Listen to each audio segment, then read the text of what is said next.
ஆன்மீகம் இல்லாத நாடு வந்து சுபிச்சமாகும். ஒரு பயபக்தியோடு இருந்தால் தான். பெரியாருக்கு எதுக்கு கோயில் வாசலில் செலவச்சாங்கன்னு நினைக்கிறீங்க?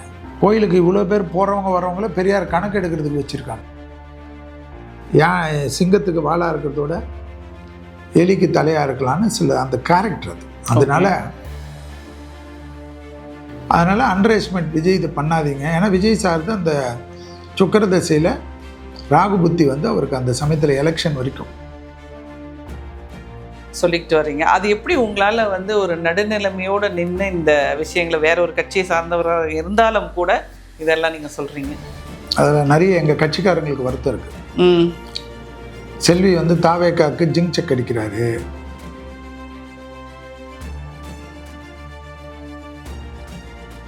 வணக்கம், நான் உங்கள் மாலதி டாக்ஸ்க்காக இன்றைக்கி நம்ம யதார்த்த ஜோதிடர் செல்வின் அவர்களை பார்க்க வந்திருக்கோம். வணக்கம் சார். நமஸ்காரம் சார். இப்போ நீங்கள் வந்து அட்வொகேட், உங்கள் ப்ரொஃபஷன் அப்படிங்கிறது எனக்கு தெரியும். நீங்கள் அட்வொகேட்டாக இருந்து எப்படி இந்த அஸ்ட்ராலஜி மேலே உங்களுக்கு ஒரு ஈர்ப்பு ஏற்பட்டு நீங்கள் நிறைய விஷயங்கள் நான் சரியாக கணிச்சிக்கிட்டு வரீங்க, எப்படி இதில் உங்களுக்கு ஈர்ப்பு ஏற்பட்டது? நீங்கள் கூட தான் குடும்ப பெண்மணி, ஃபேமிலி பார்த்துக்கிறீங்க, டிடெக்டிவ் நடத்தலையா? ஆமாம், அது மாதிரி தான் எல்லாம். நமக்கு எது இன்ட்ரெஸ்டோ. ஓகே, மனுஷ வாழ்க்கை தானேங்க. ஓகே. அதாவது டி ராஜேந்தர் ஐயா இருந்தார். டி ராஜேந்தர் ஐயா வந்து மியூசிக் பண்ணுவார், ஆமாம், டைரக்ஷன் பண்ணுவார், ஆமாம், ஒளிப்பதிவு பண்ணுவார், அஷ்டாவதினே பண்ணுவார், அஸ்ட்ராலஜியும் பண்ணுவார். ஓகே. அஸ்ட்ராலஜியில் அவரும் ஒரு ஜீனியஸ். ஓகே. ராஜேஷ் ஐயா இருந்தார். அவர் படிக்காத புஸ்தகங்கள் கிடையாது. கம்யூனிஸ்ட் சித்தாந்தத்தில் அவர் ஒரு ஜீனியஸ். ஓகே. சினிமா நடிகரானார், ஸ்கூல் வாத்தியாராக இருந்தார். அஸ்ட்ராலஜிலையும் அவர் வேறு லெவலில் வந்து அஸ்ட்ராலஜிக்கு வந்து இன்ட்ரெஸ்ட்டு தான், ஒரு ஆர்வம். அது இல்லாமல் நம்ம முன்னோர்கள் கற்றுக் கொடுத்தது தான் நம்ம எடுக்கிறோம். ஓகே. அரித்தமெட்டிக் பேசிக் எல்லாமே வந்து நம்ம முன்னோர்கள் கொடுத்துட்டாங்க. ஆமாம். ஸோ இது வந்து எல்லாரும் பண்ணலாம்.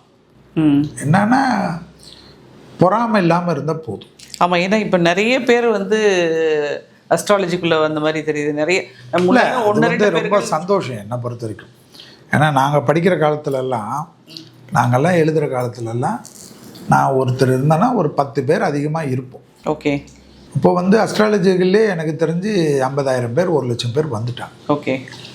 நிறைய பேர் கற்றுக் கொடுக்குறாங்க. வார அஸ்ட்ராலஜி கற்றுக் கொடுக்குறாங்க, மாத அஸ்ட்ராலஜி கற்றுக் கொடுக்குறாங்க, வருஷ அஸ்ட்ராலஜி கற்றுக் கொடுக்குறாங்க, டிகிரி கொடுத்துக்குறாங்க, பேசிக் சர்டிஃபிகேட் கொடுக்குறாங்க. சிலர் 4 நாளில் அஸ்ட்ராலஜி ஆகுறாங்க. அது எப்படியோ, அது அஸ்ட்ராலஜி ஆகிறத பற்றி இல்லை. பட் மக்கள் வந்து அதை கொண்டாடுற மாதிரி அவங்கக்கிட்ட இவங்க வந்து பண்ண மக்கள்கிட்ட இவங்க ரீச் ஆகிட்டாங்கன்னா அவங்களுக்கு அப்போ வந்து அந்த அளவுக்கு ஹார்ட் ஒர்க் பண்ணணும். யாராக இருந்தாலும் அஸ்ட்ராலஜியில் சும்மாலாம் கிடையாது. நீங்கள் வந்து டிடெக்டிவில் வந்து நீங்கள் ஆளுங்களை வந்து என்ன ஏது, இவர் எப்படி, இவர் அப்படின்னு நீங்கள் ஆளை வச்சு ஃபைண்ட் அவுட் பண்ணி அவங்க ஃபோன் நம்பரை ட்ரேஸ் பண்ணி அவங்களுக்கு இருக்கிற ஃப்ரெண்ட்ஸை பண்ணி அவங்க சோர்ஸ் எல்லாம் பண்ணி நீங்கள் கொடுப்பீங்க. கரெக்டு. நாங்கள் வெறும் 12 கட்டத்தை பார்த்து உனக்கு இந்த வருஷத்தில் இது மாதிரி பிரச்சனை வரப்போகுது, இந்த நோய் வரப்போகுது, அதை தான் நான் கேட்குறேன். என்னமோ இந்த மேல் இந்த கடவுள் சொல்கிற மாதிரி நிறைய விஷயங்கள் இல்லை, இது இல்லை நம்ம கண்டுபிடிக்கிறதுக்குன்னா அது கான்சன்ட்ரேஷன் தான். அது வந்து ஒழுங்காக எந்தெந்த கிரகம் எந்த பார்வையில் இருக்குது, எந்த டிகிரியில் இருக்குது, லக்னத்தில் எது புள்ளி நிற்குது, தொழில் புள்ளி எந்த நிற்குது, ஆயுஸ் புள்ளி எதில் நிற்குது, பூர்வ புண்ணிய புள்ளி எப்படி இருக்குது, பிதிர்தோஷ புள்ளி எப்படி இருக்குது, விரைய புள்ளி எப்படி இருக்குது, வாக்குஸ்தானம் எப்படி இருக்குது, தைரியஸ்தானம் எப்படி இருக்குது, மறைமுக ஸ்தானங்கள் எப்படி இருக்குது, விரோத ஸ்தானங்கள் எப்படி இருக்குது, எல்லாமே அந்த 12 கட்டத்தில் பிரித்தாங்க. ஓகே. அந்த பிரித்ததை கரெக்டாக காப்பி அடிக்கும். ஓகே. அதுதான் காப்பி அடிக்கணும். அதை விட்டுட்டு செல்வி மேலே பொறாமப்படுறதோ ஆதித்ய குருஜி மேலே பொறாமப்படுறதோ வேலைக்கு ஆகாது. நான் என்ன சொல்கிறேன், நான் ஒரே ஒரு விஷயம் தான் சொல்லுவேன். நான் காப்பி அடித்து கரெக்டாக மக்கள்கிட்ட கொண்டு போவேன்றதை நான் கரெக்டாக சொல்லுவேன். ஏன்னா புஸ்தகங்கள் ஏற்கனவே நம்ம முன்னோர்கள் கொடுத்தது தான். ஓகே. இதில் வந்து நான் செல்வி எழுதலாம், நிறைய புக்ஸ் எழுதியிருக்கேன். இப்போ 14 புக்கு எழுதியிருக்கேன்னு குமுதம் குரூப்புக்கு. அதெல்லாம் எழுதினாலும் அதெல்லாம் வந்து ஏதாவது ஒரு பெரியவங்களுடைய டச்சப் இருக்கும். ஓகே. இருக்காமல் வராது. ஏன்னா நம்ம முனிகள் அவங்களெல்லாம் ரிஷிகள், அவங்க தான் கொடுத்தது பஞ்சாங்கங்கள். புரியுதுங்களா உங்களுக்கு? வாக்கிய பஞ்சாங்கம்லாம் ரிஷிகள் உருவாக்கியது தான். அதனால தான் திருத்தி கணிக்கப்பட்ட பஞ்சாங்கங்களாக இருக்கட்டும், எந்த பஞ்சாங்கங்கள் வந்தாலும் வாக்கிய பஞ்சாங்கங்கள் எந்த காலத்துலையும் இருக்கும், அழிஞ்சு போயிடாது. ஸோ இதெல்லாம் வந்து நான் என்ன சொல்கிறது, உங்கள் ஃபீல்டு வேறு, இது ஃபீல்டு வேறு. இதில் எப்படின்னா பேப்பர் ஒர்க் நிறைய பண்ணணும். அஸ்ட்ராலஜர்ஸ் வந்து என்னை பொறுத்தவரைக்கும் டெய்லி படிக்கணும். அதே போல் புது அஸ்ட்ராலஜர் சொல்கிறச்ச இவனுக்கு என்ன தெரியும்னு போகக்கூடாது, அதையும் கேட்கணும். ஏன்னா அவங்க ஆராய்ச்சியில் சிலது நல்லது இருக்கலாம். ஓகே, அவங்க இருந்தாங்கன்னா அவங்கள பாராட்டணும். ஓகே, அவங்கள உடனே இவனுக்கு என்ன தெரியும் அப்படி தெரியலாம். அதனால தான் நீங்கள் பார்த்தீங்கன்னா நிறைய என்னுடைய குரூப் அஸ்ட்ராலஜர் டிஸ்கஷனில் நிறைய பேரை நான் லேடிஸு ஜென்ஸு யாராக இருந்தாலும் அவங்களுக்கு வந்து வாய்ப்பு கொடுக்குறச்ச நான் ஒரு பெருமையாக தான் பார்ப்பேன். ஓகே, ஏன்னா அவங்க வாய்ப்பு கொடுத்து அவங்க பேர் எடுத்துகிட்டு அவங்க புகழ் எடுத்துகிட்டு போய் எடுக்கட்டும். எனக்குன்னு அஸ்ட்ராலஜருக்கு தெரியும், எனக்குன்னு இருக்கிற தசை, எனக்குன்னு இருக்கக்கூடிய புத்தி, எந்த அளவுக்கு எனக்கு வருமானம் வரும், எந்த அளவு பேர் வரும், எந்த அளவு புகழ் வரும்னு எனக்கு தெரியாதா? அப்போ அது வந்து எல்லாருக்கும் தெரிஞ்ச விஷயம் தானே. அவ்வளோதான். இப்போ ஒரு ஜோதிடருக்கு ஒரு பிரச்சனை வந்தது. ஜோதிடருக்கு வந்து அவர் பாவம் விஜய் சாரோடு இருந்தார். அவரை வந்து அவருக்கு விஜய் சார் ஒரு பெரிய கௌரவம் கொடுத்தாரு. அதை நான் ஜோதிடத்திற்கு கிடைத்த அங்கீகாரமாக தான் நான் பார்க்குறேன். கண்டிப்பாக. ஐயோ, விஜய் சாரோடைய சிஎம் செக்ரட்டரி அவர் வந்துட்டா என்ன அவருக்கு, நான் வரலையே, நான் இவ்வளோ வருஷம் அப்படி நான் பார்க்கக்கூடாது. ஒரு ஜோதிடருக்கு அவருக்கு இருக்குது அந்த பவர், அந்த திசையில் அந்த நேரத்தில் அவருக்கு இருந்து அதை கொடுத்ததை கெடுக்கிறாங்களேன்னு தான் நான் பேசுகிறேன். ஆமாம், நீங்கள் பேசுனீங்க. அது விட்டு கொடுக்க முடியாது இல்லை, எப்படி விட்டு கொடுக்க முடியும்? ஜோதி உலகத்தில் டாக்டருங்களுக்கு பொறாமை இருக்கக்கூடாது, ஆசிரியருக்கு பொறாமை இருக்கக்கூடாது, ஜோதிடர்களுக்கு பொறாமை வரவே கூடாது. அதே போல் ஃபைனான்ஸ் கொடுக்குறவனுக்கு வரக்கூடாது. ஏன்னா உங்கள்கிட்ட பணம் வாங்கிட்டு போய் அவன் நல்லா வரணும், வாங்கினவொன்னு அழிஞ்சிட்டு போகணுன்னு எப்படி வரும்? அதுபோல் ஜோதிட தொழிலில் என்னை பொறுத்த வரைக்கும் பொறாமை இல்லாமல் இருக்கிறவங்களுக்கு குருமார்களின் ஆசீர்வாதமும் அவர்களை பெரிய லெவலுக்கு அது வந்து கொண்டு போகுன்றது தான் முக்கியம். இப்போ ஒரு ஜோதிடனுக்கு கிடைத்தது, இப்போ ஒரு ஜோதிடத்தில் இருக்கக்கூடிய ஒரு ஜோதிடம், ஒரு வக்கீலாக இருந்து ஜோதிடம் பேசக்கூடிய ஒரு அம்மா வந்து எம்எல்ஏ ஆகிருக்காங்க, அது பெரிய கௌரவம் தானே. கண்டிப்பாக அது நல்லது தானே. ஏன்னா நாளைக்கு வந்து இந்த ஜோதிடத்தில் இருக்கவங்க நாளைக்கு ஃப்யூச்சரில் கூட ஒருத்தவங்க வந்து ஒரு எங்கள் காலம் மட்டும் இல்லாமல் ஒரு 20 வருஷம் பொறுத்து 30 வருஷம் பொறுத்து ஒரு சிஎம்மாக வந்தால் கூட அது ஜோதிடத்துக்கு பெருமை தானே. அதில் என்ன இருக்குது, நான் என்ன கேட்குறேன், யார் வேணுமானாலும் இந்தியாவில் வந்து பிரதமர் ஆகலாம், முதல்வர் ஆகலாம், முதல்வர் ஆகலாம். நான் என்ன கேட்குறேன், டீ கடையில் டீ வித்தவர் பிரதமர் ஆகிறதுக்கு எல்லோரும் பெருமை பேசுகிறாங்க. ஒரு ஜோதிடம் சொன்னவன் ஒரு வந்து மந்திரி ஆகிறதோ ஒரு இதோ ஆகணும், ஒரு சின்ன போஸ்டிங் கொடுக்கறதுக்கோ மட்டும் அப்படியே அது தமிழ்நாட்டில் தான். அந்த தமிழ்நாட்டில் அந்த கால்ப்பு, ஏன்னா இவங்க கால்ப்பு பண்ணி பண்ணி ஒரு காலத்தில் 10 ஜோதிடர் இருந்தோம், இப்போ 1 லட்சம் ஜோதிடர் ஆகிட்டோம். அதனால் அதெல்லாம் ஒன்றும் பெரிய விஷயம் கிடையாது. கோயிலுங்களுக்கு போகாதீங்க பெரியார் சொன்னார், பெரியார் எவ்வளோ நல்ல விஷயம் சொன்னார், பெண்கள் விடுதலை சொன்னார், அதெல்லாம் ஏற்றுக்கணும். கோயிலுக்கு போகாதன்னு சொன்னது பெரியாரையே ஒதுக்கி வச்சுட்டு பெரியார் கோயில் வாசலில் சிலை வச்சாவே அந்த பெரியார் எதிரிலே அவர் இப்போ பெரியாருக்கு எதுக்கு கோயில் வாசலில் சிலை வச்சாங்கன்னு நினைக்கிறீங்க? எதுக்கு வச்சாங்க? டெய்லி அப்படி கிடையாது. கோயிலுக்கு இவ்வளோ பேர் போகிறவங்க வர்றவங்கள பெரியார் கணக்கு எடுக்கிறதுக்கு வச்சுருக்காங்க. அதனால் பெரியாருடைய கூட்டம் எவ்வளோ பேர் ஐயோ கோயிலுக்கு போகாதீங்க பெரியார் சொன்னால் கூட கேட்காம லட்சக்கணக்கான போகிறாங்க பாருங்கள். ஒரு வருஷத்துக்கு அவரே ஒரு கோயில் ஒரு வருஷத்துக்கு திருச்சியில் ஸ்ரீரங்கத்தில் பெரியார் சிலையை தாண்டி போயிட்டு வர மக்கள் வந்து 1 கோடி பேர் இருக்காங்க ஒரு வருஷத்துக்கு. ஸோ இந்த பக்திகள்ன்றது எப்பவுமே, ஆன்மீகம்ன்றது உலகத்தில் பெருக தான் நாடு சுபிச்சமாகும். ஆமாம், ஆன்மீகம் இல்லாத நாடு வந்து சுபிச்சமாகும். ஒரு பயபக்தியோடு இருந்தால் தான். அப்படி கிடையாது. நமக்கு நிம்மதி வேணும்னா ஆன்மீகம் வேணும். கண்டிப்பாக. ஆன்மீகம் என்பது வேறு எதுக்குமே கிடையாது. கடவுள் இருக்கார், கடவுள் இல்லை, அதெல்லாம் அடுத்தது. ஆன்மீகம்ன்றது மனிதனுக்கு நிம்மதி கொடுக்கக்கூடிய ஒரு விஷயம். இப்போ பஞ்சாங்கம் நீங்கள் சொன்னீங்க இல்லையா, நான் ஒரு சில சமயம் கேலண்டரில் பார்த்தா இன்றைக்கி வந்து பயங்கர இடியுடன் கூடிய மழை பெய்யும்னு போட்டிருக்கோம். அப்போ வெயில் அடிச்சிட்ருக்கோம், என்னடா இது இதில் போட்டிருக்காங்க. ஆனால் பார்த்தீங்கன்னா அந்த அன்னைக்கு மழை பெய்யுது. எப்படி சார் அது எப்படி கணிக்கிறாங்க? அது இல்லை அந்த செவ்வாயுடைய சாரம், சந்திரனுடைய சாரம், சூரியனுடைய சாரம் இதெல்லாம் வச்சு மலை கிரகங்கள், வெயில் கிரகங்கள்ன்றதெல்லாம் எங்கள் இதில் இருக்குது. தீ கிரகங்கள், நெருப்பு கிரகங்கள், நெருப்பு பிடிக்கும், இந்த நாளில் விபத்துகள் வரும், இதெல்லாம் வந்து நமக்கு வந்து சூரிய பார்வையில் சனி இருக்கிறது, செவ்வாய் பார்வையில் சனி இருக்கிறது, சனி பார்வையில் செவ்வாய் இருக்கிறது, இதெல்லாம் விபத்துகள் ஏற்படுது, யுத்த பூமிகள் ஏற்படுவது, இந்த மாதத்தில் இது ஆகிறது, அதெல்லாம் கிராஸ் ஆகிறச்சு இதெல்லாம் வச்சு தான் நம்ம சொல்கிறது. அதுபோல் அந்த நாளில் மழை வரும்ன்றது பஞ்சாங்க குறிப்பில் இருந்துச்சு, அந்த மழை வந்து தான் தீரும். ஓகே, இதை வந்து ஒரு சிலர் தான் இந்த மாதிரி ஆராய்ச்சி பண்ணி படிப்பாங்களா, இல்லை எல்லா ஜோதிடர்களுக்கும் இந்த நாள்? இல்லை, பஞ்சாங்கங்கள் வந்து கற்றுக்கணும். பஞ்சாங்கங்கள் வந்து நிறைய, இப்போ வந்து ஆற்காடு பஞ்சாங்கம் இருக்குது, அப்படியே வந்து திருக்கணிதத்தில் வந்து நிறைய பேர் இருக்காங்க. அதில் வந்து நரநாராயணன் எழுதுகிறாரு சேலத்தில். இவங்கெல்லாம் வந்து நிறைய நான்லாம் நிறைய பேர் நரநாராயண சார்கிட்ட, ஆற்காடு பஞ்சாங்கத்துக்கிட்ட, அவர்கிட்டலாம் நிறைய கேட்பேன் நான். நம்ம வந்து பெரிய ஜோசியர் அப்படி கிடையாது, இது வேறு தனி சப்ஜெக்ட். அவங்கெல்லாம் வந்து எனக்கு பொறுமையாக சொல்லுவாங்க, அதுதான் எனக்கு கிடைச்ச ஒரு பலம். ஸோ அதனால் நான் வந்து கொஞ்சம் டீப்பாக அதில் வந்து உள்ளே போகிறதுக்கு எனக்கு ஈஸியாக இருந்தது. நிறைய எப்போயுமே நான் ஒன்று சொல்கிறது தான்மா, இப்போ நீங்கள் டிடெக்டிவில் இருக்கீங்கன்னா உங்களுக்கு ஒரு சின்ன ஒரு க்ளூ உங்களுக்கு பெருசாக யூஸ் ஆகும். ஆமாம், கண்டிப்பாக. அது வந்து அந்த குழு கொடுக்குறவன் வந்து உங்களுக்கு பார்த்தா ஒரு பிச்சைக்காரன் கூட இருப்பான். ஆமாம், அந்த குழு வந்து தான் உங்களுக்கு பெரிய எவிடன்ஸ் கிடைக்கும். ஆமாம். ஸோ அது போல் தான் எந்த ஒரு டிடெக்டிவ் போலீஸ் கேஸில் கூட பார்த்தீங்கன்னா, க்ரைம் கேஸ்லலாம் பார்த்தீங்கன்னா, நிறைய விஷயத்தில் பார்த்தீங்கன்னா போலீஸ்க்கு வந்து 10 வருஷம் கேஸ் கூட சால்வ் ஆகாமல் இருக்கும், ஒரே ஒரு ட்ரிகரில் கிடச்சிடும். ஆமாம். அதுக்கப்புறம் அந்த லூப் ஹோல் முடிச்சுக்கலாம், அவுழ்ந்து போய்டும். நீங்கள் சொன்ன மாதிரி ஒரு கேஸில் 6 மாதம் கழித்து வேறு கேஸ் பார்த்துட்ருக்கோம். பையன் வந்து கூப்பிட்றான், மேடம் நம்ம அந்த கேஸ் பார்த்துட்டு இருந்தோம்ல, அதோட லீடு வருது, நான் இதை பார்க்கட்டுமா அதை பார்க்கட்டும், நீ போ, அதுக்கு நான் இதுக்கு வேற ஆள் அனுப்பிச்சிக்கிறேன். அதுபோல் தான் நம்ம வந்து எவ்வளோ பெரிய ஜோதிடனாக இருந்தாலும் சரி, எவ்வளோ பெரிய ஆசிரியர்களாக இருந்தாலும் சரி, நமக்கு ஒரு புரியாத விஷயங்களை தெரிஞ்சவங்ககிட்ட கேட்டுக்கிறதுல தப்பு இல்லை. கேட்டால் நம்ம வளர போகிறோம். ஆமாம். நம்ம கொடுக்குற பதிவுகள்னால மக்களுக்கு நிறைய விஷயங்கள் கிடைக்குன்றதுனால, என்னை தெரிஞ்சு என்னை சுற்றி நிறைய நண்பர்கள் நல்லா இருக்கிறனால எனக்கு வந்து அந்த பெருமை வந்து அவங்களுக்கும் சேரும். சார், இப்போ வந்து பொது பலன்கள் நிறைய பேர் கணிச்சு நமக்கு சேனலில் பார்க்குறோம். இப்போது உங்களுக்கு வந்து ஒரு ஃபேம் இருக்குது, செல்வின் சார் பார்க்கணும், யூடியூப்பில் போகும்போதே ஓகே நம்ம வந்து செல்வின் சார் நிறுத்தி உட்காந்து ஃபுல்லாக கேட்கணும் அப்படிங்கிற ஒரு எண்ணம் எல்லாருக்கும் வருது. இந்த ஃபேன் பேங்க் உங்களுக்கு எப்படி வந்தது?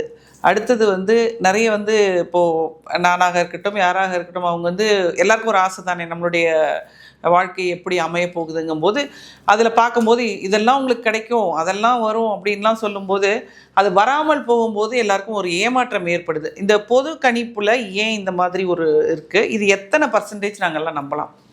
பொது கணிப்புன்றது ஒரு நல்ல விஷயம் இது நீங்கள் கேட்டது. ஏன்னா நிறைய பேர் அது புரியாது. பொது பலன்றது சந்திரனை வச்சு சொல்கிறோம், அதாவது ராசியை வச்சு. ஓகே. சந்திரன் என்ற இடம் தான் ராசி. ஓகே. இப்போ நீங்கள் இருக்கீங்க, லக்னம் வேறு, ஓகே, சந்திரன் வேறு. உங்கள் ராசி என்ன? மிருகசீரிஷம், ரிஷபராசி. ரிஷபராசி. ரிஷபராசின்னா சந்திரன் வந்து ரிஷபத்தில் இருக்கக்கூடியது, நட்சத்திரம் மிருகசீரிஷன்றதுனால லக்னன்றது உங்களுக்கு வேறு இருக்கும். ஆமாம். அது வந்து இப்போ நீங்கள் வந்து தனிப்பட்ட ஜாதகம். இப்போ வந்து உங்களுக்கு வந்து நாங்கள் பேசுகிறது வந்து வெறும் சந்திரனை பற்றி பேசுகிறோம். ஓகே. எங்களுக்கு வந்து அப்போ வந்து தசை தெரியாது, உங்கள் வயசு தெரியாது, உங்கள் இது தெரியாது. இப்போ ரிஷபராசிக்கு வச்சுக்கினா சனி வந்து 11ஆம் இடத்துல இருக்கான். ஓகே. ஆனால் சூரியன் வந்து இந்த மாதம் வந்து வைகாசி மாதத்தில் ஜென்மத்தில் இருப்பான். அடுத்தது ராகு வந்து அவங்களுக்கு வந்து 10ஆம் இடத்துல இருக்கும். கேது வந்து 3ஆம் இடத்துல இருக்குது. அப்போ 3ஆம் இடத்துல கேது இருக்கிறத வச்சு, இது போல் வச்சு 10ஆம் இடத்துல ராகு இருக்கிறத வச்சு, சனி இங்கே இருக்கிறத வச்சு, சூரியனை வச்சு ஒரு பலன் சொல்கிறோம். இதுதான் தினம் பலனாக இருக்கலாம், மாத பலனாக இருக்கலாம், எதுவாக இருக்கலாம். ஆனால் என்னை பொறுத்த வரைக்கும் இது போல் பொது பலன்கள் 30%லேருந்து 40% உங்களுக்கு பலித்தமானவே அதுவே ஒரு பெரிய அமைப்பு தான். அது கண்டிப்பாக 40% தாண்டி எனக்கு நடக்குதெல்லாம் நான் ஒத்துக்க மாட்டேன். ஓகே. ஆனால் தனிப்பட்ட ஜாதகம் இருக்கு இல்லையா, உங்கள் ஜாதகம், உங்கள் date of birth, time of birth, place of birth வச்சு ஒரு நல்ல ஜோதிடர்கிட்ட நீங்கள் போய் உங்கள் குடும்ப ஜோதிடர் யார் வேணுமா போகலாம். அங்கெல்லாம் போட்டிங்கன்னா என்னை பொறுத்தவரைக்கும் மினிமம் 90% வரைக்கும் எடுத்துன்னு வரலாம். ஓகே. இல்லைன்னா 95% வரைக்கும் எடுத்துன்னு வரலாம். 5% வந்து எரர் இருக்கும். சிலர் வந்து 99.9 வரைக்கும் எடுத்துன்னு வருவாங்க. ஓகே. ஸோ இது வந்து லக்ன பலன். ஸோ சந்திர பலன் என்ன பொறுத்தவரைக்கும் நீங்கள் யாராக இருந்தாலும் நேயர்கள் வந்து மாலதி டாக்ஸ் நேயர்களோ அல்லது ஒரு நண்பர்களோ உறவினர்களோ யாராக இருந்தாலும் நீங்கள் புரிஞ்சுக்கணும், இது பொது பலனில் 30%லேருந்து 40% தான் நமக்கு பலிக்கும். இது வந்து நம்ம திசைகள் சில டைமில் நல்லா இருந்தால் நாங்கள் சொல்கிற பாசிட்டிவ் அற்புதமாக நடக்கும். உங்கள் திசைகள் சம்டைம்ஸ் பேடாக இருக்குது, கெட்டதாக இருக்குது, 6ஆம் திசையாக இருக்குது, 8ஆம் திசையாக இருக்குன்னா இந்த திசைகள் கண்டிப்பாக உங்களுக்கு நடத்தாது, கெடுதல் பண்ணும். எப்படி கெடுதல் பண்ணும்? பண்ணும். அந்த சமயத்தில் செல்வி சொன்ன நல்லது நடக்கலைன்னா நான் என்ன பண்ண முடியும்? ஸோ இது வந்து நீங்கள் பேசிக்காக ஒரு கைடாக வச்சுக்கலாம். நம்ம இப்போ எக்ஸாக்டாக வேணும்னா பாலகுமரன் ஐயா சொல்வார், ஜோதிடன் என்பவன் இதம் சொல்வன். ஸோ இதம் சொல்கிறத மட்டும் வச்சுக்கணும், ஒரு கைடாக வச்சுக்கிறது. சரி, இப்போ நிறைய அரசியல் கணிப்புகள் உங்களோட சேனலில் பார்த்துக்கிட்டே வரேன் நான். நீங்கள் வந்து பிஜேபி சார்ந்தவராக இருந்தாலும் மற்ற எல்லா கட்சியினருக்குமே நீங்கள் பார்க்குறீங்க. அதில் நல்லது வரும்போது கொஞ்சம் கூட தயங்காமல் விஜய் வருவார், விஜய்க்கு வந்து ஆட்சி நிலைக்கும் அப்படின்லாம் வந்து நீங்கள் சொல்லிக்கிட்டு வர்றீங்க. அது எப்படி உங்களால் வந்து ஒரு நடுநிலைமையோடு நின்று இந்த விஷயங்களை வேற ஒரு கட்சியை சார்ந்தவராக இருந்தாலும் கூட இதெல்லாம் நீங்கள் சொல்கிறீங்க? அதில் நிறைய எங்கள் கட்சிக்காரங்களுக்கு வருத்தம் இருக்குது. செல்வி வந்து தாவேக்காவுக்கு ஜிங்க் செக் அடிக்கிறாரு, தாவேக்காவுக்கு இது பண்ணுறாரு. ஏன்னா நான் வந்து சொன்னது என்னென்னா விஜய்க்கும் உதயநிதிக்கும் தான் போட்டின்னு. ஆமாம். களத்தில் வந்து நாங்கள் இவங்க ஜாதகத்தில் படி எடப்பாடி ஐயா ஜாதகமோ அல்லது மற்ற எந்த ஜாதகமோ, ஏன்னா ஈவன் உதயநிதினால தான் ஸ்டாலின் ஜாதகமே ஐயாதே வேலை செஞ்சுது. என்ற இத்தனைக்கும் எனக்கு ஸ்டாலின் ஐயா நண்பராக இருந்தாலும் நான் ஸ்டாலின் ஐயாவையும் ஒதுக்கிட்டேன், எடப்பாடி ஐயாவும் ஒதுக்கிட்டேன். எனக்கு தெரிஞ்சு இந்த ரெண்டு நீச்ச பங்கம். ஓகே. ஒன்று வந்து விஜய், ஓகே, இன்னொன்று வந்து உதயநிதி. ஓகே. இவரும் நீச்ச பங்கம், இவரும் நீச்ச பங்கம். அதனால் அண்டர் எஸ்டிமேட் விஜய் இது பண்ணாதீங்க. ஏன்னா விஜய் சார் தான் அந்த சுக்கர தசையில் ராகு புத்தி வந்து அவருக்கு அந்த சமயத்தில் எலெக்ஷன் வரைக்கும் 24/4/2026 வரைக்கும் பெருசாக உதவி செஞ்சுது. அந்த உதவி செஞ்சு 24லேருந்து குரு புத்தி வந்தனால தான் அவருக்கு போய் அந்த குரு புத்தியில் ஃபுல்லாக மெஜாரிட்டி கிடைக்கல. ஓகே. அவர் மற்றவங்கள இவங்களை காங்கிரஸை, விடுதலை சிறுத்தைகளை, கம்யூனிஸ்ட்டை, ஐஎம்எல்ல எல்லாருமே அவர் கெஞ்ச வேண்டியதாக இருந்தது. ஓகே. ஆனால் அவர் கண்டிப்பாக வந்து ஒரு பெரிய லெவலுக்கு அவரது வந்து பொட்டியில் ஓட்டுகள் மாறுன்றது தெரியுது. அதனால் நம்ம வந்து ஜோதிடனாக தான் எனக்கு இந்த செல்வின்னு தெரியும். பிஜேபி செல்வின்னு யாருக்கும் தெரியாது. பிஜேபி வந்து நான் மோடிஜி எனக்கு பிடிக்கும்ன்றனால நான் பிஜேபி தேர்ந்தெடுத்தேன். ஓகே. நான் 33 வருஷமாக ஜோதிடனாக இருக்கேன். ஓகே. 33வது வருஷம் குமுதம் பத்திரிகை எழுதின்னு இருக்கேன். நான் ஒரே பத்திரிகையில் இது எனக்கு 33வது வருடம். பெரிய விஷயம் சார், ஞாபகம் வச்சுக்கணும். ஸோ எனக்குன்னு இருக்கிற ரசிகர்கள், அந்த வாசகர்கள் இவ்வளோ வருஷம் நான் காப்பாற்றின்னு இருக்கச்ச மக்கள் எதிர்பார்க்குறாங்க. மக்கள் எதிர்பார்க்குறச்ச நீங்கள் ஏன் வரலன்னு எடப்பாடி ஐயா கிட்ட கேட்கணும், தலைவர்கள்கிட்ட கேட்கணும். ஏன் நம்ம கூட்டணி ஃபெயிலியர் ஆச்சுன்னு அது வந்து தனியாக வந்து கட்சியில் டிஸ்கஸ் பண்ணணும். ஜோதிடத்தில் வரலன்னா நான் என்ன பண்ண முடியும்? ஜோதிடத்தில் 2014 மோடிஜி பற்றி நான் பேசுகிறச்ச 2014 டிவியில் பேசுகிறச்ச இதெல்லாம் இருக்குது உங்களுக்கு, நான் எடுத்து தரேன். மோடிஜி இருக்கிற வரைக்கும் மோடிஜி தான் பிரதமராக இருப்பாருன்னு நான் பேசினேன். அப்போ சந்தோஷமாக இருந்ததா? ஆமாம், கண்டிப்பாக. அப்போது ரொம்ப ஹாப்பியாக இருந்தீங்களா? அப்போது மோடிஜி ஜாதகம் அவ்வளோ வலிமையாக இருந்தது. இந்தியாவை ஆளக்கூடியதில் மோடிஜி வந்து திருப்பி நான் 2014 இருந்து 2019 வந்து திருப்பி உட்கார்றேன். உங்களுக்கு 2014 உட்காந்து திருப்பி 5 வருஷம் 10, 15, 16, 17, 18, 19 உட்காந்து பேசுகிறேன். மீண்டும் மோடிஜி தான் வருவாருன்ற 19 முடிஞ்சு 20, 21, 22, 23, 24 உட்காந்து நான் மட்டும்தான் ஒரே ஆள். மோடிஜி 400 சீட் எடுக்கணும்னு அவசியம் கிடையாது. மோடிஜி வந்து ஜெயிச்சிட்டாருன்னா, சிங்கிள் லார்ஜஸ்ட் பார்ட்டி வந்தாருன்னா நாங்கள் தானே ஆட்சி அமைப்போம். நீங்கள் எப்படி மோடிஜி தான் திருப்பி வருவாருன்னு நம்ம பேசுகிறோம். அப்போல்லாம் ஆனந்தமாக இருக்கிறவங்களுக்கு விஜய் வருவாருன்னா அது ஆனந்தம் எப்படி கெடுது? ஜாதகத்தில் இருந்தால் சொல்ல போகிறேன். ஆமாம், இல்லை உங்களோட எடப்பாடி ஐயாவுக்கு ஜாதகத்தில் இருந்தால் சொல்ல போகிறேன். என்னை பொறுத்த வரைக்கும் நான் 2 பேருக்கு தான் பார்த்தேன். விஜய் சாருக்கும் உதயநிதி சாருக்கும் தான் இருந்தது. அப்போ கூட நான் சொன்னேன், விஜய் சார் இது வந்து கரெக்டாக அவர் நடுவில் ஜெர்க்கு வாங்குறதெல்லாம் இருந்தது ஜாதகத்தில். அதெல்லாம் தாண்டி அவர் நிற்கிறாரான்றது பார்க்கணும். அதே போல் விஜய் சார் இது வந்து பார்லிமெண்ட் எலெக்ஷனுக்கு அவர் வரவே மாட்டார். இது நம்மளுடைய சட்டமன்றத்துக்கு தான் வருவாருன்றதை நான் 3 வருஷமாக 4 வருஷமாக சொல்லிகிட்டு இருக்கேன். தேர்தல் வந்து கட்சி விஷயமாக நான் மேடையில் போனேன். சுந்தர்சி அண்ணனுக்கு போய் பேசினேன். கட்சி சார்பாக மதுரையில் சீனிவாசன் அண்ணனுக்கு பேசினேன், திருவாரூரில் பேசினேன். எல்லா ஊர்லேயும் நான் பேசுகிறச்செல்லாம் என் கட்சிக்காரங்க தான் ஜெயிப்பாங்கன்னு பேச முடியும். அந்த கட்சிக்கு நான் மேடையில் பேசுகிறது வேறு. பொது பலனில் ஜோதிடத்தில் உட்காந்து நான் பேசுகிறச்சு எந்த ஆட்சி வரும், எந்த இதுக்கு வரும், யார் ஜெயிக்க போகிறாங்க, எந்த குதிரை நல்லா இருக்கும்னு வந்து ஜாதகம் பற்றி பேசுகிறச்சேன். ஜாதகத்தில் வெற்றி பெறவங்களை தானே பேச முடியும். கட்டத்தில் என்ன காமிக்குதோ அதுதானே சொல்ல முடியும். கட்டத்தில் காட்டுறது தானே பேச முடியும். ஜெயலலிதா அம்மையாவுக்கு சொன்னேன். ஜெயலலிதா அம்மாவுக்கு பாண்டேக்கு தந்தி டிவியில் பேசுகிறேன். குன்னா தீர்ப்பு போய் குமாரசாமி தீர்ப்பு கொடுக்குற அன்றைக்கி நான் உட்காரேன். அப்பாவும் அந்த இதில் உட்காந்துருக்காரு. நான் ஃபோன் ஆன் கானில் வரேன். எல்லாரும் எதோ பேசுகிறீங்க. சட்டம் ஜெயிக்குமா கட்டம் ஜெயிக்குமான்றீங்க. இன்றைக்கி கண்டிப்பாக கட்டம் ஜெயிக்கும். ஜெயலலிதா அம்மையார் விடுதலை ஆவார்கள்ன்றேன். நான் பேசிட்டு 10 நிமிஷத்தில் ஃப்ளாஷ் நியூஸ் வருது. அதுக்கு பாண்டே அவர்கள் பேசின பேச்சு தெரியுமா உங்களுக்கு? சட்டம் ஜெயிக்குதோ இல்லையோ, செல்வி சொன்ன கட்டம் ஜெயிச்சிச்சு, முதலமைச்சர் அம்மா விடுதலை ஆகிட்டாருன்னு வருது. அதுக்கப்புறம் தான் திருப்பி அந்த அம்மா முதலமைச்சர் ஆகிறாங்க. ஸோ இருக்கிறத சொல்ல முடியும்.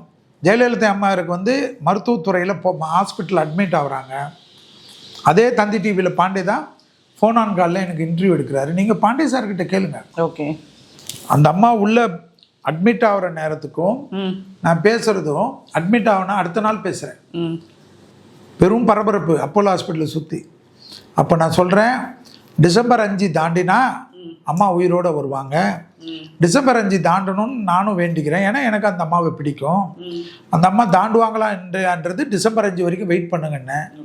ஆனால் அந்த அம்மாவுடைய டெத் சர்டிஃபிகேட் என்னைக்கு? டிசம்பர் 5. ஏன் அப்போ நாங்கள் சொல்கிறச்சு அதெல்லாம் இருக்கா?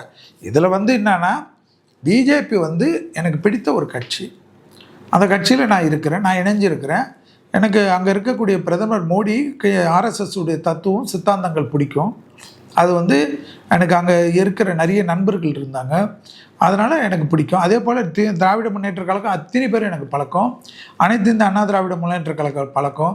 தாவேக்கால நிறைய பேர் என்கிட்ட கேட்டுட்டு தான் போய் சேர்ந்துருக்காங்க. ஜோசியத்தில் நிறைய பேர் மந்திரி ஆகிருக்காங்க. ஓகே. அதுக்காக நான் என்ன பண்ண முடியும்? அவங்க ஜாதகத்தில் இருந்தது, எனக்கே தெரியுது.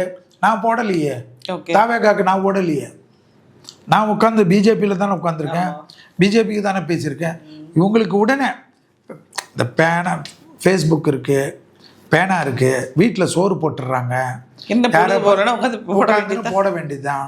சரி, ஒரு காலத்தில் தலை தூக்கி நின்ன கட்சி ஏடிஎம்கே டிஎம்கே. இன்றைக்கி அதனுடைய நிலைமை அதில் இருக்கக்கூடிய மெம்பர்ஸ் வெளியேறதும் இந்த மாதிரி விஷயங்கள் நடந்துகிட்ருக்கு. எந்த கட்சியாக இருந்தாலும் காங்கிரஸ் கூட ஒரே கட்சி, கிட்டத்தட்ட 100 ஆண்டு கால கட்சி. அது 84 தான் பிஜேபி ஆரம்பிச்சது. பிஜேபி 84 ஆரம்பிக்கிறச்சு 2 எம்பி இருந்தாங்க. ஓகே. இன்றைக்கி இந்தியா முழுவதும் இவ்வளோ லெவலுக்கு அவங்க ஜெயிப்பாங்கன்னு யாராவது அதெல்லாம் வருங்க. ஏன்னா ஆளுமை என்பது மக்களுக்கு ஒரு மாற்று தேவைப்படும். ஓகே. கம்யூனிஸ்ட்ன்றது இந்தியா முழுவதும் இருந்தது, உலகம் முழுவதும் இருந்தது. ஓகே. உலகம் முழுவதும் கம்யூனிஸ்ட் தான். இன்றைக்கி கம்யூனிஸ்ட் எந்த நாட்டில் தேடணும்னு இருக்கு, அதை நீங்கள் யோசிக்கணும். கண்டிப்பாக. கம்யூனிஸ்ட் வெஸ்ட் பெங்காலில் ஒரே ஜோதி பாசு 30 வருஷமாக இருந்தார். எது சிஎம்மா. அப்புறம் கம்யூனிஸ்ட் அங்கே காணவே காணும். கேரளா என்றால் கம்யூனிஸ்ட் தான், 10 வருஷமாக இருந்தார். இப்போ இல்லை. இப்போ அந்த கம்யூனிஸ்டை ஜெயித்த தீதி என்று சொல்லக்கூடிய மேடம் யார்? கல்கட்டா மேடம் யார்? மமதா பானர்ஜி. அந்த மமதா பானர்ஜி அவ்வளோ தளவு அவங்கள யாராலையும் ஒன்றும் பண்ண முடியாது இருந்தது. கட்சியில் அவர்கள் தவறு செய்ய செய்ய அதெல்லாம் மக்கள் வெறுப்பு போயிடுச்சு. இப்போ 60 வருஷம் கிட்டத்தட்ட திராவிட கட்சியில் இருந்தது. அதுக்கு முன்னாடி காங்கிரஸில் இருந்தது. காங்கிரஸை ஜெயிக்கவே முடியாதுன்னா காமராஜர் படுத்துக்கொண்டே ஜெயிப்பார்னார். காமராஜர் தோக்கடித்த ஊர் இது. அதை நீங்கள் ஞாபகம் வச்சுக்கணும். ஓகே. அதனால் தேர்தல் என்பது மக்கள் தான் மகேச தீர்ப்பு. மக்கள் தீர்ப்பு யாராலையும் ஒன்றும் மாற்ற முடியாது. ஓகே. அதனால் பராபவ வருடம் இது. 60 வருஷத்துக்கு முன்னாடி பராபவ வருடத்தில் நடந்ததெல்லாம் பராபவ வருடமே தொடர்த்தி எரியும். அதனால் அதுக்காக கிடையாது. அவங்க திருப்பி எதிர்கட்சியாக நல்லபடியாக இருந்தார்கள் என்றால் திருப்பி என்றைக்குமே ஒரு கட்டமைப்பு என்பது பிஜேபியில் கட்டமைப்பு பெரிய கட்டமைப்பு. அவர்கள் பதவியில் வரலைனாலும் சரி, 20 வருஷம் 25 வருஷமெல்லாம் அவர்கள் திட்டம் போடுவார்கள். லாங் டேர்ம் பிளான் எப்படி போடுவாங்கன்னா, நான் உயிரோடு இல்லைனாலும் அடுத்த ஜென்ரேஷன் பார்க்குறவங்க இந்த வெற்றியை பார்க்கணுன்னு போடுவாங்க. அதுதான் ஆர்எஸ்எஸ் உடைய சித்தாந்தம். திருமாவளவன் சார் பேசியிருக்கிறது கேட்டிருப்பீங்கன்னு நினைக்கிறேன். 100 வருஷ இயக்கம் ஆர்எஸ்எஸ். அவர்கள் ஆர்எஸ்எஸ் தலைவர் யாருன்னு தெரியுமான்னு கேட்பார். ஆர்எஸ்எஸ் உடைய மாவட்ட செயலாளர் யாருன்னு தெரியுமான்னு கேட்பார். தெரியாது. யாருக்காகவும் வாழ மாட்டார்கள். ஒரே ஒரு வேஷ்டி, ஒரே ஒரு சட்டை, ஒரு பேகு போட்டுட்டு வெறும் தரையில் படுப்பார்கள். அவங்க ஆர்எஸ்எஸ்காரங்களோட நீங்கள் சாப்பிட பழகிருக்கணும். அவங்க கூட உட்காந்து நீங்கள் சாப்பிட்னா, ஏன் நான் சொல்கிறேன்னா ஒழுக்கம் எப்படின்னு கற்றுக்கணும்.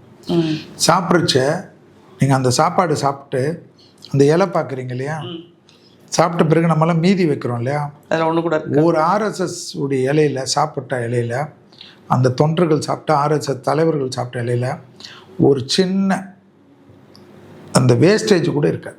ஓகே. அந்த இலையை தண்ணி போட்டு கழுவிட்டு இன்னொரு இலையாக யூஸ் பண்ணலாம். அந்த மாதிரி தொடச்சி எடுத்துருவாங்க.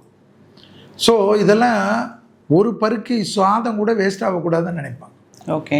இந்த டிசிப்ளின் தான் நிற்கும். அதுபோல் கட்டமைப்பு ரொம்ப முக்கியம். இப்போ அதுபோல் வந்து இந்த கட்டமைப்பில் என்னை பொறுத்த வரைக்கும் தமிழ்நாட்டில் அரசியல் கட்டமைப்பில் வந்து ஆட்சியில் இருக்கிறச்ச திராவிட முன்னேற்ற கழகத்தை சார்ந்த தலைவர்களுக்கெல்லாம் தான் அதில் ஆளுமையாக உட்காந்துருப்பாங்க. அவங்களுடைய பேச்சு தான் மக்களுக்கு இருக்கும். ஓகே. அவங்க வந்து நீங்கள் பார்த்தீங்கன்னா ஒரு தலைவர்கள், மந்திரிகள், எம்எல்ஏக்கள், வட்ட செயலாளர்கள், மாவட்ட தலைவர்கள், இவங்களாம் தொண்டர்களுக்கு காணாமல் போவாங்க. தொண்டர்கள் வந்து அங்கங்கே சுற்றின்னு தான் கிடப்பாங்க. ஆனால் எதிர்கட்சியாக வந்த பிறகு தோத்துட்ட பிறகு பார்த்தீங்கன்னா டிஎம்கேல இருக்கிற ஒரு தொண்டரும் தலைவர் ஆகிடுவாங்க. ஓகே. அவங்க நிற்பாங்க, நாங்கள் நிற்கிறோம், நாங்கள் வரோம், தலைவா நீ கவலைப்படாத, இன்னும் எல்லாமே இறங்குவாங்க. ரூபாய் டொனேஷன் அவங்களே கொடுப்பாங்க. இன்றைக்கி நிறைய கோடிக்கணக்கில் அவங்க டொனேஷன் கொடுத்தாங்க, இவங்க டொனேஷன், இப்படியெல்லாம் வந்து உருவாக்கப்பட்ட கட்சிகள் நிறைய. அதனால் இது தேர்தல் தோல்வி என்பது எல்லா ஊர்களிலும் நடக்கும். அது வந்து சர்வேன்றது அப்புறமா அது முக்கியம். ஓகே. அதனால் என்னை பொறுத்தவரைக்கும் திராவிட முன்னேற்ற கழகமும் எம்ஜிஆர் கட்சி எம்ஜிஆரால் உருவாக்கப்பட்டது. அது எம்ஜிஆர்ன்றது வந்து ஒரு மகாத்மா, ஓகே, புனித ஆத்மா. ஓகே. அந்த எம்ஜிஆரால் உருவாக்கப்பட்டது ஜெயலலிதா என்ற ஒரு அம்மையாரால். புரியுதுங்களா உங்களுக்கு? இவர்கள் 2 பேருமே என்னென்னா மற்றவங்களுக்கு வயிறார சோறு போட்டவங்க. ஓகே. அதனால் இந்த உலகம் இருக்கிற வரைக்கும் இந்த கட்சிகள் இருக்கும்.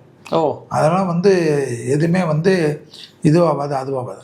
ஒரு புது மாற்றம் தாவேக்கா வந்திருக்கு. தாவேக்காவை மக்கள் ஏற்றிருக்கிறாங்க.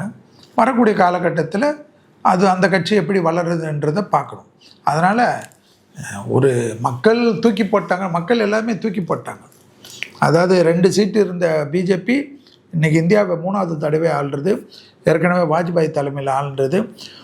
கிட்டத்தட்ட அசூர மெஜாரிட்டியில் இருந்த காங்கிரஸ், ராஜீவ் காந்தி கொல்லப்பட்ட பிறகு, இந்திரா காந்தி கொல்லப்பட்ட பிறகுலாம் அசூர மெஜாரிட்டி இந்தியாவில் காங்கிரஸ் கொடி தான், எந்த இடத்துலையும் எங்கேயும் இருக்காது. அவர்கள் இன்றைக்கி இருக்கார்கள்னா மக்களுடைய ஆதரவு தான்.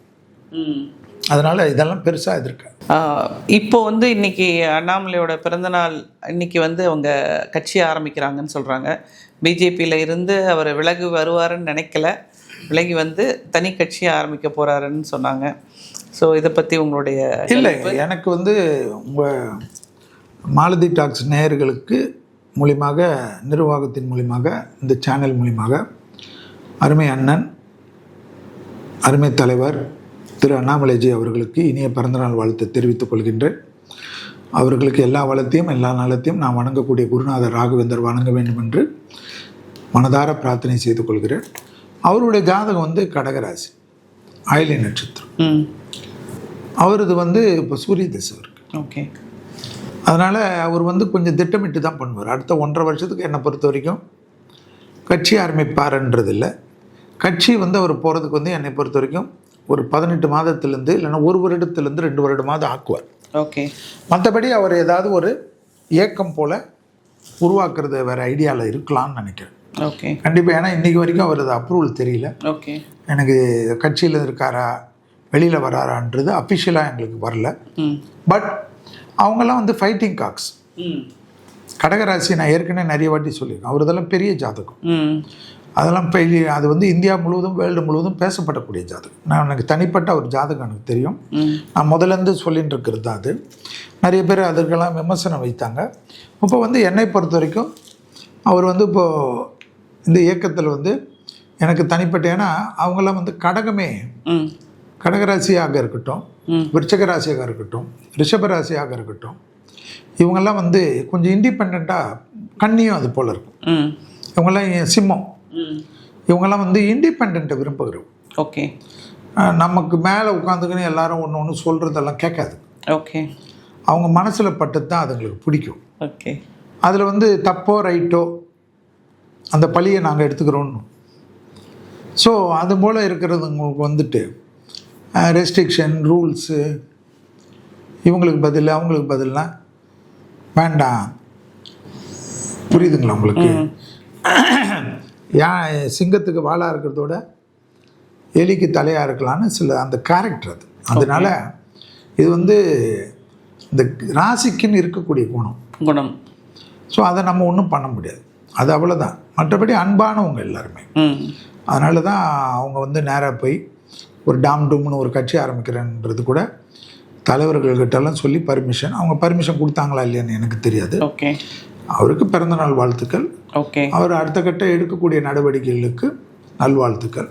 அவர் என்ன நடவடிக்கை எடுக்கிறாருன்றது உங்களை போல் நானும் அவளுடன் காத்திருக்கேன். சார், இந்த பரிகாரம் நம்ம ஜோதிடர்கள்ட்ட போனாக்க கல்யாணம் ஆகலை இந்த பரிகாரம் பண்ணு, பையன் படிக்கல இந்த பரிகாரம் பண்ணு, குழந்தை பிறக்கணுமா இந்த பரிகாரம் பண்ணு அப்படின்னு சொல்கிறாங்க. நிறைய ஒரு சிலர் வந்து பரிகாரம் வந்து சொல்லிட்டு விட்டுடுறாங்க. ஒரு சிலர் இதுதான் அவன் கட்டத்தில் இருக்குது, விதிப்படி நடக்கட்டும் போன்னு சொல்கிறாங்க.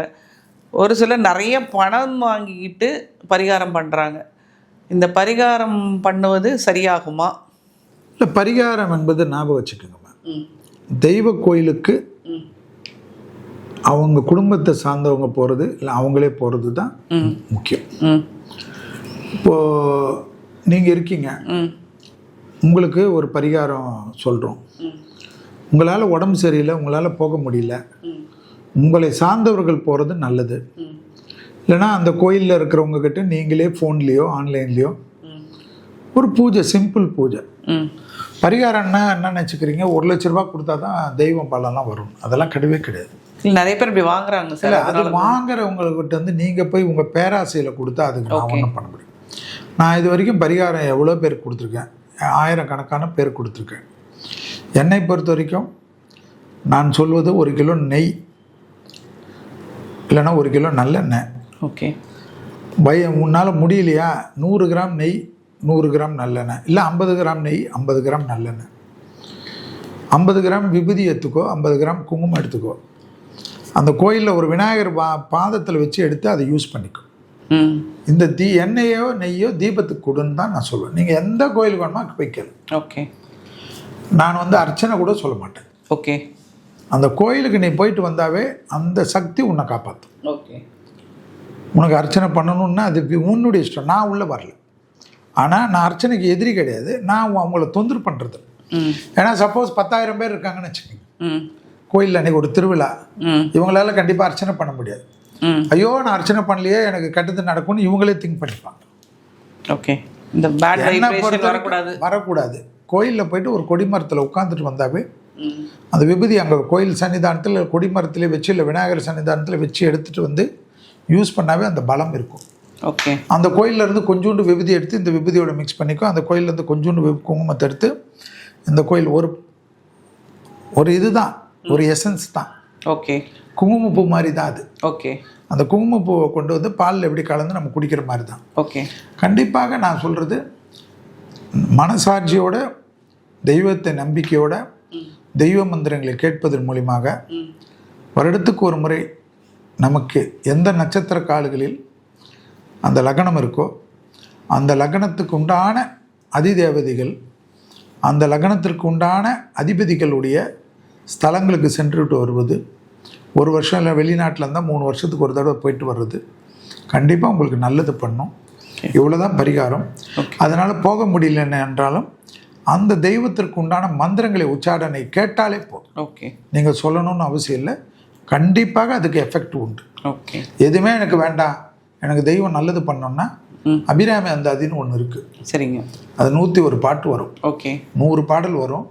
எல்லாத்துக்கும் உண்டு. நோய்க்கு உண்டு, மனநோய்க்கு உண்டு, கடனுக்கு உண்டு, குடும்பத்துக்கு உண்டு, பணத்துக்கு உண்டு, அசிங்கத்துக்கு உண்டு, பகைவர்களுக்கு உண்டு, வேலை வாய்ப்புலேருந்து வேலைக்காரங்க கிடைக்காததுக்கு இருக்குது, எல்லாமே இருக்குது அபிராமி அந்தாதி. வண்டி வாகனம் உண்டு, விபத்துகள் தடுக்கிறதுக்கு உண்டு, நோய்களுக்கு பெரிய உண்டு, மனநோய் தீர்க்க உண்டு. புரியுதுங்களா உங்களுக்கு? அப்படியே சொல்லிக்கணும். குழந்தை பேருக்கு உண்டு, குழந்தைகள் நல்லவர்களாக வளர்கிறதுக்கு உண்டு, கணவன் மனைவி சண்டைக்கு உண்டு, வலிமை மிக்க விதியை வெல்றதுக்கு உண்டு. கணவன் மனைவி சண்டைனா 90வது பாடல், வலிமை மிக்க விதியை வெல்லணும்னா 75வது பாடல், அரசு காரியங்கள் அரசியல்வாதிகளுக்கெல்லாம் 91வது பாடல். இப்படி ஒரு பாடல். நோய்களுக்கு 24வது பாடல், மனநோய் நீங்கிறதுக்கு 27வது பாடல், எதிரிகளை வெல்றதுக்கு 43வது பாடல், பூர்வ புண்ணியத்தை ஜெயிப்பதற்கு 40வது பாடல். ஸோ இது போல் நீங்கள் ஒன்று கல்யாணம் ஆகலையா 17வது பாடலும் 35வது பாடலும் கேட்டால் போதும். புரியுதுங்களா? ஆண் குழந்தை அமைப்பா 65வது பாடல் உண்டு. இது போல் அபிராமி பற்று கொடுத்தது. ஓகே. செல்வி கொடுக்கல. ஸோ கடைசியாக இதெல்லாம் இல்லை 100 பாடலையும் கேட்குறது கூட எனக்கு சோம்பேறி நான் செய்ய மாட்டேன்னா 101வது பாடலாக இருக்குது. அது வந்து அபிராமி அந்தாதியுடைய 100 பயன். ஓகே. ஆத்தாலே எங்கள் அபிராமி வள்ளியே அண்டமெல்லாம் பூத்தாலே மாதுளம் பூ நிறத்தாலே பூவிடம் காத்தாலே அங்கு சம பாசம் குசும்பும் கரும்பும் மங்கை சத்தாலே முக்கணிய துளூருக்கு ஒரு தீங்கில்லையேன்னு வரும். இந்த ஒரு பாடல் உங்களுக்கு 100 பாடலையும் கேட்ட பலனை தரும்னு அபிராமி பற்றி சொல்லியிருக்காரு. ஓகே. ஸோ இது போல் இந்த மந்திரங்களை கேட்பதன் மூலியமாக நல்லது நடக்கும். காரிய சித்தி மாலைன்னு ஒரு மந்திரம் இருக்குது. அடுத்தது வந்து கோளாறுபதிகம்னு ஒரு மந்திரம் இருக்குது. அதுபோல் நிறைய சௌந்தரிய லகரின்னு ஒரு மந்திரம் இருக்குது. கனகதாரா சோத்திரம் இருக்குது. பணத்தில் பிரச்சனை இருக்கவங்களுக்கு இது போலெல்லாம் டெய்லி இப்போ தான் ஒரு லூப்பில் ஓடுது, யூடியூப்பில் ஓடுது, போட்டு விட்டுருங்க. அது பாட்டு ஓடட்டும். அது பாட்டு உங்களை சுற்றி பாசிட்டிவ் வைப்ரேஷன் வரட்டும். துர்கை கவசம், சுப்பிரமணிய புஜங்கம், சுக்கர காயத்ரி, விநாயகர் காயத்ரி, எவ்வளோ மந்திரங்கள் இருக்குது. உங்களுக்கு எந்த தெய்வத்தோட ஈர்ப்பு அதிகமாக இருக்கோ அந்த மந்திரத்தை போட்டு விட்டுரு.